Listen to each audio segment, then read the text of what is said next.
Russian property should be used for the restoration of Ukraine. Since February last year, the Bureau of Economic Security of Ukraine has transferred Russian property worth more than $1 billion to the Agency for Investigation and Management of Assets. Of the largest assets, these are 17,800 wagons with an estimated cost of more than $406 million and metal ore with a total volume of 169,000 tons. According to the materials of the State Bureau of Investigation, since the beginning of the full-scale invasion, approximately 13.9 billion hryvnias worth of property has been transferred.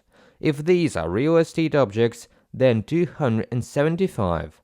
If these are shares in authorized capital, then with a nominal value of 53 million, 10 land plots, 65 vehicles, and this is only for 2023.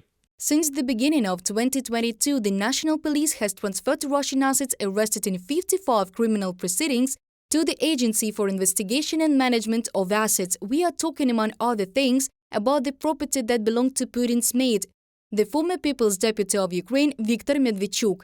More than 600 objects of cultural values were arrested, namely paintings, more than 100 cars and trucks, 42 wagons, 49 land plots and corporate rights worth $106 million. To date, the state budget has received more than $1.6 million in the Federation's fund for the elimination of the consequences of the armed aggression. In 2022, the Elimination Fund funds will be used to provide cash assistance to repair damaged housing, the Yevvidnovlення program, restore critical infrastructure, rebuild pilot projects in 5 regions and a large number of facilities across the country that have been destroyed or will help overcome social-economic consequences of the war. Roxolana Pidlasa, chairman of the Budget Committee of the Verkhovna Rada of Ukraine, in an interview with Ekonomichna Pravda. Ukraine is also looking for a solution to the issue of confiscation of Russian assets in Europe. There is a big discussion about sovereign assets, public and private. Each of these assets can be confiscated through a different procedure. We need to change the law. In the EU, such decisions, especially given the inviolability of private property, must go through a very serious procedure. Oleksiy Makeyev, ambassador of Ukraine to Germany, in an interview with Zerkalo Tizhnya.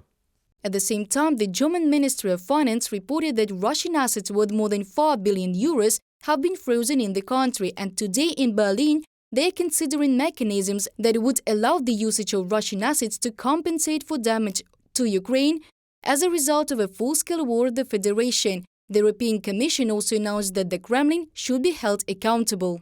As an aggressor state, Russia is obliged by international law to pay reparations to Ukraine.